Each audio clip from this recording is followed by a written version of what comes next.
Bismillahirrahmanirrahim. Assalamualaikum warahmatullahi wabarakatuh. Alhamdulillah, wassalatu wassalamu ala rasulillah wa ala alihi wa sahbihi wa mawala. La haula wa la quwwata illa billah. Mohon syukur kepada Allah Subhanahu wa taala, siang hari ini kembali dimampukan untuk melanjutkan kajian kitab cabang-cabang iman. Salawat dan salam terus tercurahkan kepada Nabi kita Muhammad Sallallahu Alaihi Wasallam. Alhamdulillah, yang kelima dari cabang iman yang totalnya ada 77 ya. Kemarin kita sudah kaji 4 ya. Yang kelima, beriman kepada qada dan qadar, khairihi wa syarrihi. Qada dan qadar yang baik ataupun yang tidak baik. Walaupun semuanya baik, tetapi manusia menganggap tidak baik, seperti sakit ya, atau penderitaan musibah ya, dan bala secara umum dianggap tidak baik. Padahal sesungguhnya semua baik dalam pandangan Allah. Beriman kepada qadar adalah membenarkan ya, ini berapa ya, tasdik ya, membenarkan dengan sepenuh hati setiap sesuatu yang terjadi di bumi maupun di langit ya, dengan takdir dan ketentuan Allah Ta'ala. Maka setiap yang ditakdirkan Allah terjadi ya pasti terjadi, atau menimpa kita, mengenai kita ya pasti ya akan kita terima, atau nggak bisa atau tidak bisa menolak, menghindari. Dan yang memang ditetapkan tidak mengenai kita, umpamanya sakit COVID kemarin ya, meskipun berinteraksi ya, itu sangat terlihat ya perlindungan. Sebab pada orang yang sama-sama berinteraksi tidak tertular, tidak terinfeksi ya Pak.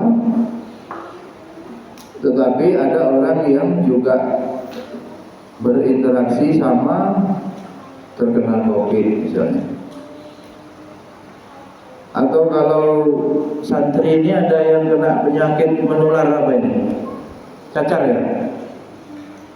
Bapak Umat, Ayah Sobirin, Abi Sobirin ini kena enggak waktu itu kan? Sepertinya ada yang kena, ada yang tidak. Di pondok itu hampir kena semua ya, bergantian. Lutfi kena enggak Lutfi itu? Kalau kena semua, yang enggak kena kok bisa? Sementara apa? Satu asrama ya. Contoh sederhana bahwa Allah kuasa. Lita'lamu annallaha ala kulli syai'in qadir. Supaya antum tahu bahwa Allah Subhanahu wa taala itu yang kuasa menakdirkan segala sesuatu. Jadi tidak tertimpa, tidak terkena musibah, penyakit atau banjir. Ada yang tsunami ya, longsor, ada rumah-rumah atau bangunan yang tidak terkena banjir ya, tidak terkena longsor. Lafaz qadar adalah pecahan dari bentuk masdar ya. Kata kerja yang digunakan itu namanya masdar. Seperti ungkapan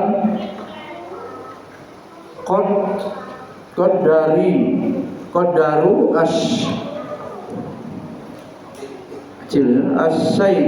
saya menentukan kadarnya. Maksudnya adalah setiap segala sesuatu yang ditakdirkan oleh Allah Subhanahu wa taala hendaknya diyakini bahwa Allah Subhanahu wa taala telah menentukan ya. Allah Subhanahu wa taala telah menentukan segala sesuatu yang baik, segala sesuatu yang buruk sebelum Allah menciptakan semua makhluk. Bahkan 50.000 tahun sebelum diciptakan itu takdirnya sudah ditulis. Hanya bagaimana memahaminya secara akidah sering ditanyakan ya.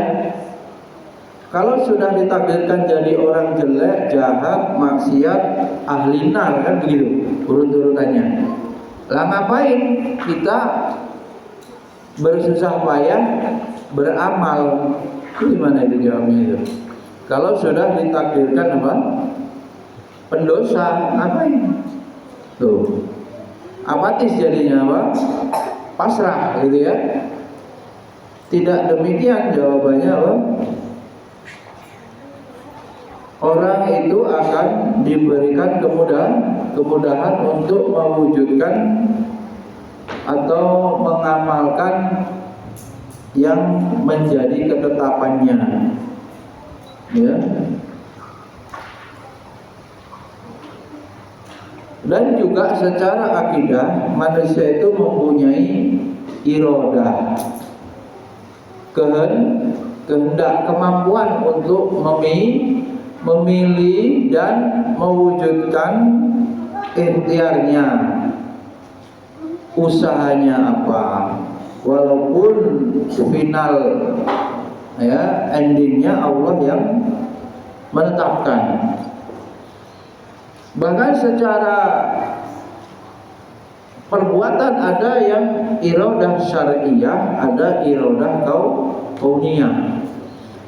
Apa itu? Kehendak Allah yang sejalan dengan syariatnya. Disitulah ridho kita peroleh. Ada yang memulai atau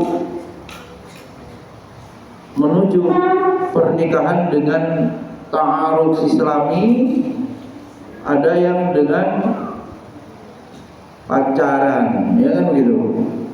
Ternyata sama-sama ujungnya menikah. Tapi satu dengan keridhaan Allah, itulah yang ta'aruf, yang satu dengan pacaran, itulah kehendak Allah yang dimurkai gitu. Ridho syariah kan di sana ada ridho, ada murka. Adanya dosa-dosa dan perbuatan maksiat itu terjadi atas izin Allah, tapi secara syariat Allah memurkai.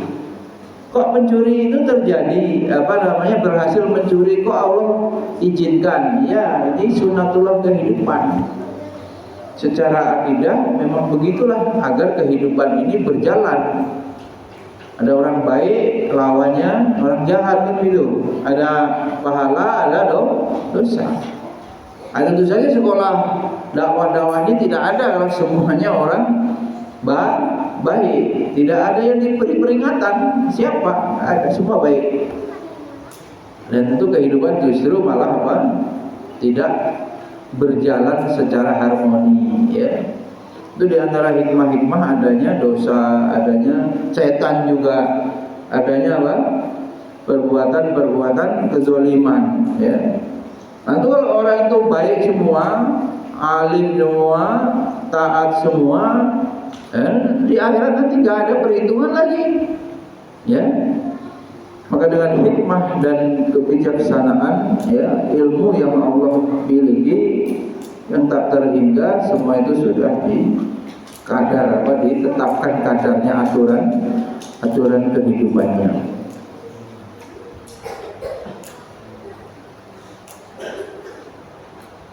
Wa kullu muyassarun, orang yang melakukan kebaikan itu akan diberikan kemudahan, ya, sesuai dengan yang ditetapkan dalam takdir Allah.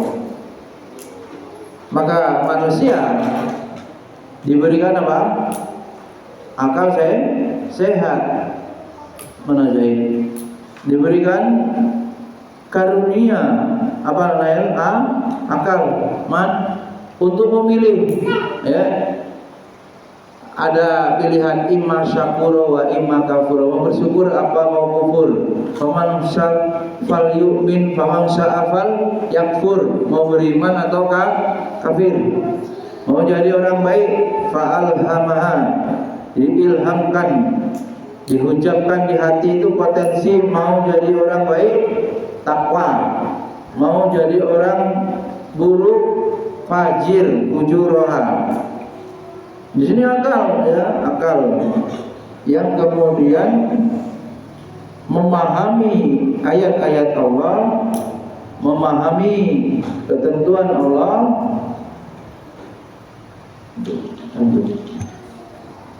dan hukum-hukum yang ada dengan anugerah akal. Dengan akal itu kemudian belajarlah manusia itu mendapatkan ilmu, lalu kemudian masuk ke dalam hati, diproses, ya, jadilah keimanan, jadilah amal. Dari iman itu, ya, akan melahirkan amal. Hadirin Allah, beriman kepada qada dan qadar Allah ini prasyarat, ya. Kalau saya telaah, orang yang pengen bahagia semuanya pengen. Siapa yang nggak pengen bahagia? Nggak ada. Di antaranya mengimani qada dan qadar Allah dengan benar, ini akan apa ini? Memberikan kebahagiaan. Ada curhatan-curhatan, kok aku hitam sih, Mi? Ya Allah. Kok aman putih? Ya. Ada yang rambutnya keriting, kok rambutku keriting, Bi? Mana Kamil? Duh, hilang Kamil. Kok rambutnya ikel, kok rambutnya apa lagi? Kok yang lain lah, ya. Protes gitu, ya, mempertanyakan ciptaan Allah. Walhasil kalau tidak ada keimanan yang benar, ujungnya apa?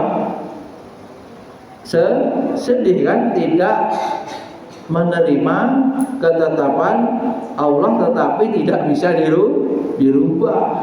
Coba, ada yang tinggi, ada yang pendek, kan begitu.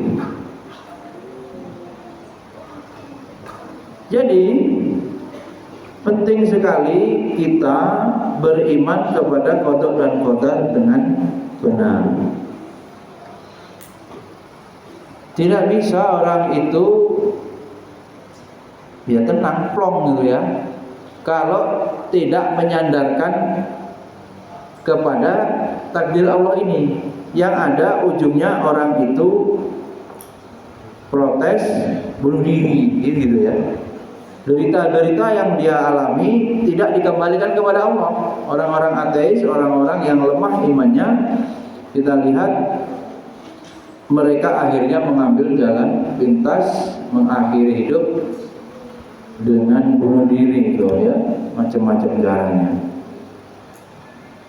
Orang beriman tidak demikian, ya. Keimanannya kepada qada dan qadar ini kemudian membuahkan, ya, keyakinan apa yang dia terima itu yang terbaik, ya.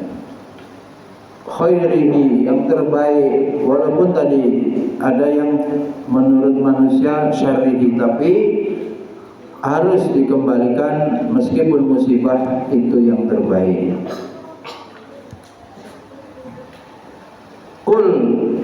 Kullu min indillah. Coba disuruh kita dalam surat An-Nisa ayat 78, ngomong, katakanlah ya, Allah nyuruh begitu. Tentu ini Nabi Muhammad kemudian berlaku kepada kita semua, min indillah, semua loh ya, datang dari sisi Allah. Bahkan disebutkan ya dalam hadis Sahihain ya, kitab Bukhari dan Muslim, dari sahabat Abu Hurairah radhiyallahu anhu bahwa Rasulullah sallallahu alaihi wasallam bersabda, ini matanya burem. Biasanya kalau burem ini gulanya tinggi, terus kakinya kaku. Saya baca Indonesianya, Nabi Musa berkata kepada Nabi Adam. Siapa tadi?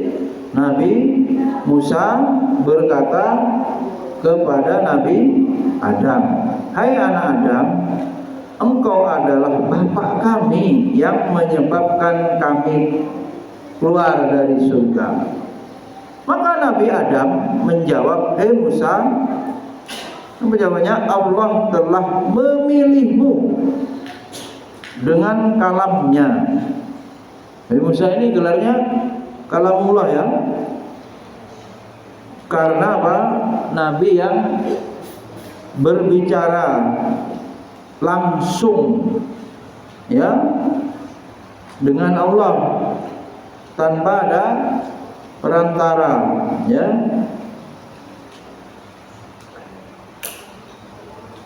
Dengan pembicaraan atau dari hasil pembicaraan itu disebut sebagai nabi yang bergelar kalamullah, dan menulis untukmu kitab Taurat dengan tangannya. Apakah engkau mencelaku pada sesuatu yang Allah telah menakdirkan nya sebelum menciptakanku selama di sini 40 tahun. Saya mau protes gitu ya. Beliau sallallahu alaihi wasallam bersabda, kemudian Adam mengungguli Musa dengan dalil dan keterangan yang jelas. Imam Abu Bakar Al-Baihaqi rahimahullah menyelandungkan ya dan meriwayatkan syair Abul Fawaris Junaid bin Ahmad At-Tabari menyelandungkan syair ini kepadaku. Apa itu syairnya? Hamba selalu cemas. Bangun. Ngomongin tidur udah ada. Coba bangunin. Ngacak-ngacak terus. Siram nanti.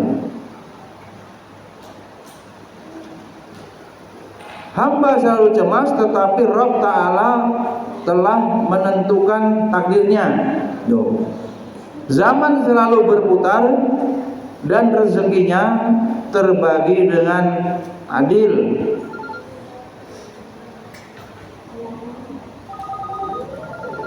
Kebaikan seluruhnya telah dipilihkan pencipta kita.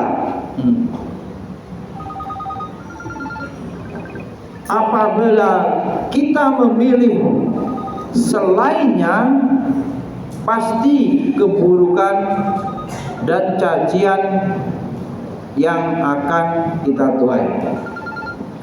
Coba syariat turun ya, mengatur kehidupan manusia, hudan linnas.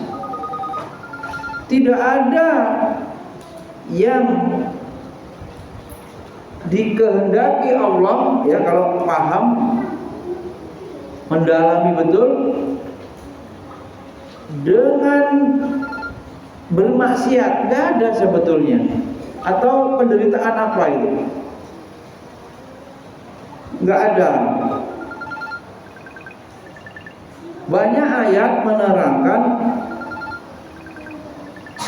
penyakit misalnya. Penyakit juga itu kebanyakan atau bala-bala itu sebab tangan manusia itu sendiri. Jadi ada sebabnya.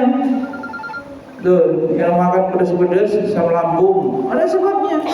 Coba kalau pakai ilmu, dia takar. Secara ilmu gizi, ilmu kesehatan, maksudnya bahaya. Ya, sebenarnya ada yang dikehendaki Allah sejalan dengan syariatnya, yang itu mengandung kebaikan dan situ keridhaan. Kalau memahami tujuan hidup mencari ridho Allah, ya pasti dia akan pilih-pilih semua yang Allah ridhoi. Mencari pekerjaan yang Allah ridhoi, tidak dekat-dekat riba, syubhat, ya kan? Disiplin, ya. Kebaikan itu dengan jenis pekerjaan yang apa? Dengan tangannya sendiri sebetulnya lebih baik, ya.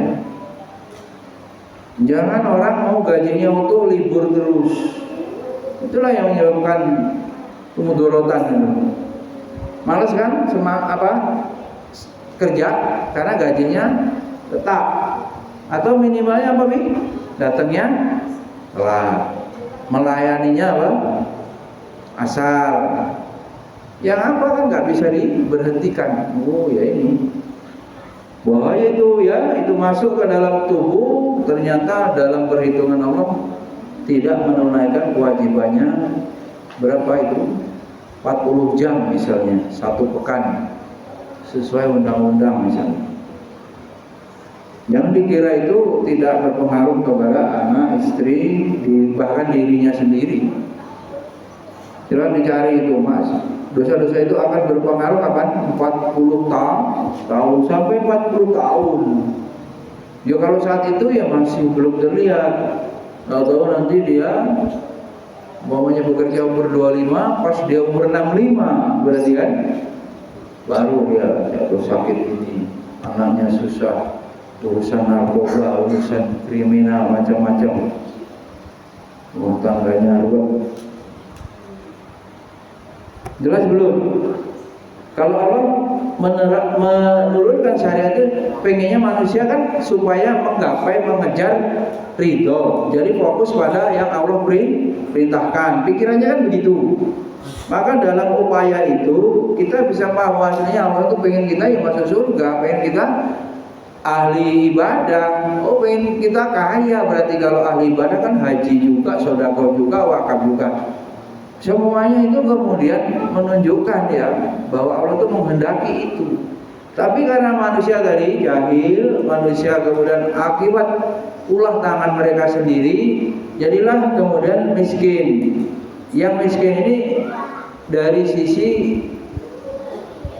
menjadi sebab dia banyak dosa, karena dia habis waktunya untuk sibuk mencari duit, nggak sempat ibadah. Kan itu yang nggak puasa kan karena kerja keras ya, karena dia miskin kan, dia harus nguli gitu, kerja keras, akhirnya berat, nggak bisa ibadah. Yang maling, yang ini segala macam kan karena kebutuhan ekonomi tidak terpenuhi, di bawah standar, ya, kebutuhan dasarnya tidak terpenuhi, akhirnya berbuat maksiat. Banyak yang sebab itu. Nah, berarti miskin itu akibat, ya, diurut-urut kemalasan. Nabi kita sudah kemudian tetapkan untuk berlindung dari malas. Bodoh ya berarti akibat, karena Allah suruh kita pintar. Buktinya suruh apa? Mengilmui fa'lam annahu, kemudian iqra bismi rabbika. Enggak ada dengan syariat yang ada itu, enggak ada yang melegitimasi supaya bodoh, enggak ada. Bahkan dicela. Kemudian juga untuk yang ditambah-tambah juga, yang ditambah-tambah ilmu rupanya. Loh, kemuliaan juga diletakkan pada ilmu Rabbi zidni ilma. Takdir Allah kita pilih harusnya yang apa saja yang termasuk yang diridhoi, ya.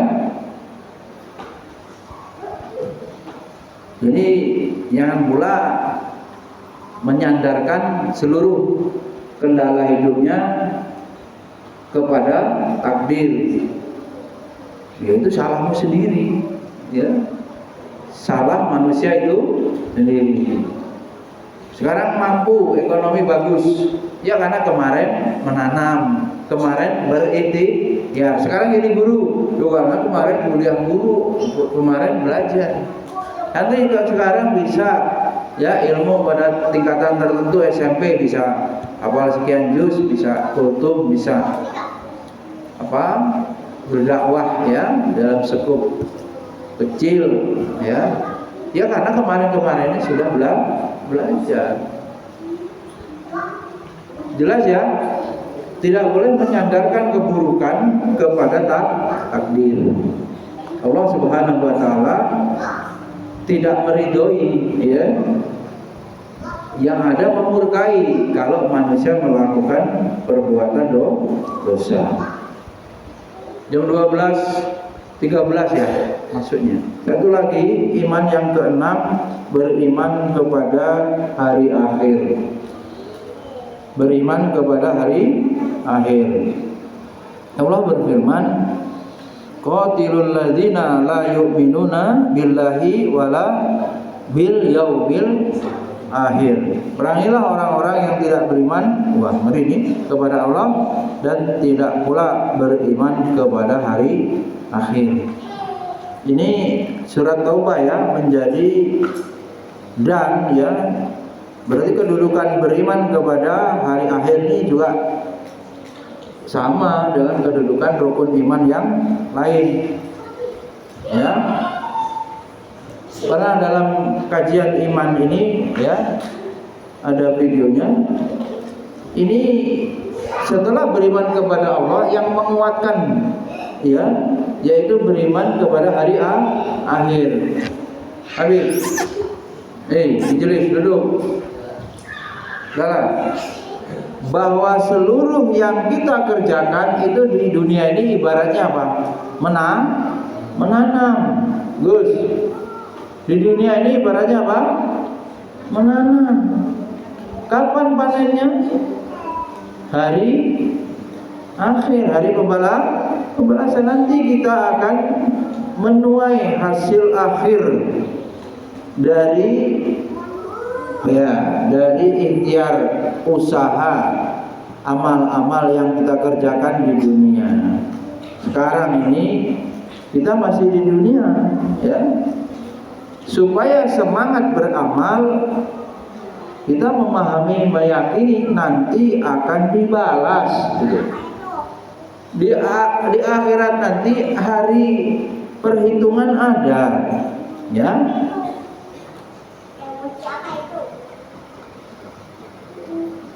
Ada yang kecewa berat ya.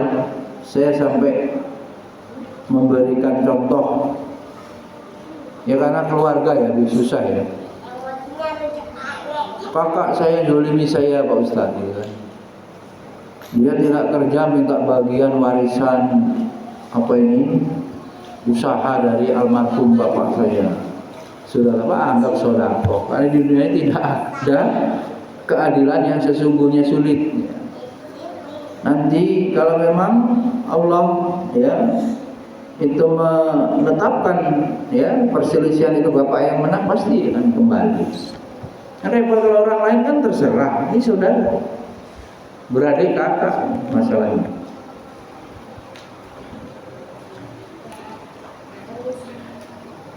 Itu apa itu? Azan? Udah. Kok beda-beda? Kan lebih 13 sih, malah 14 ya. Lagi semangat tuh. Perasaannya jam ini bener loh. Jam HP ini bener. Kalau jam masjid lambat ya. Jam sahur apa jam buka itu? Ya, beriman kepada hari akhir ini juga boleh nggak?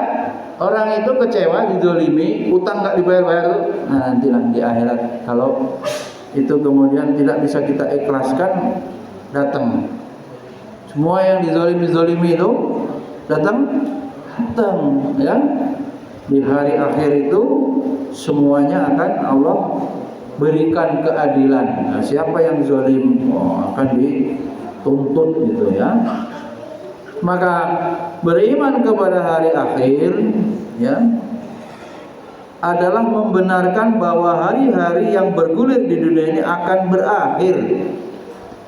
Kullu nafsin dha'iqatul maut. Ya, kemarin kita bahas bagaimana kematian itu ya pintu gerbang menuju ke hari akhir ya. Orang sudah selesai urusan di dunianya, tinggal nunggu kiamat, hari berbangkit nanti rangkaiannya. Dibangkitkan dan terjadi kiamat itu.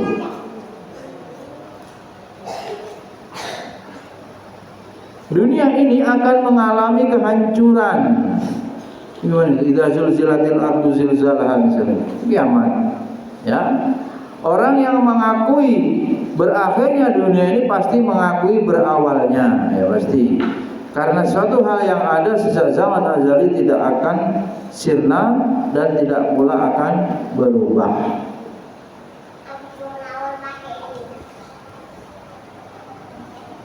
Dalam hadis disebutkan demi Allah walladzi nafsu Muhammadin biyadi, demi Allah dan yang jiwa Muhammad berada di tangannya,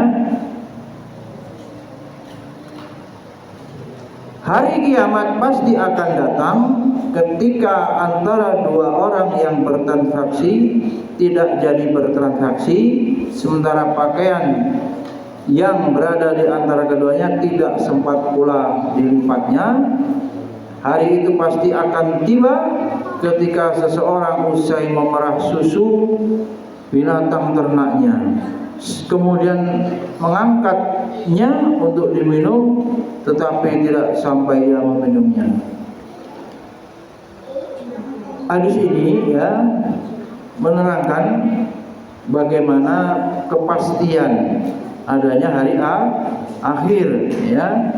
Maka keimanan kita mantap, dunia ini berakhir ya, ada ujungnya.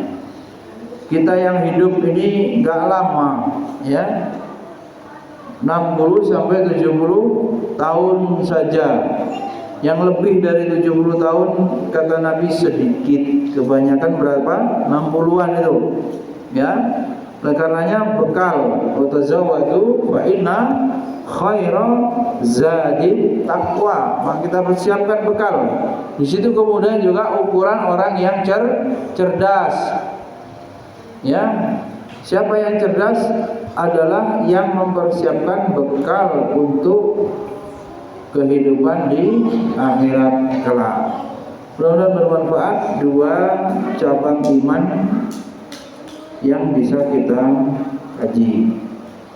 Pertama tadi apa? Yang kelima, iman kepada qada dan qadar. Dan yang keenam, beriman kepada hari akhir. Subhanallah wa bihamdihi, asyhadu an la ilaha illa anta, astaghfiruka wa atubu ilaik. Assalamualaikum warahmatullahi wabarakatuh.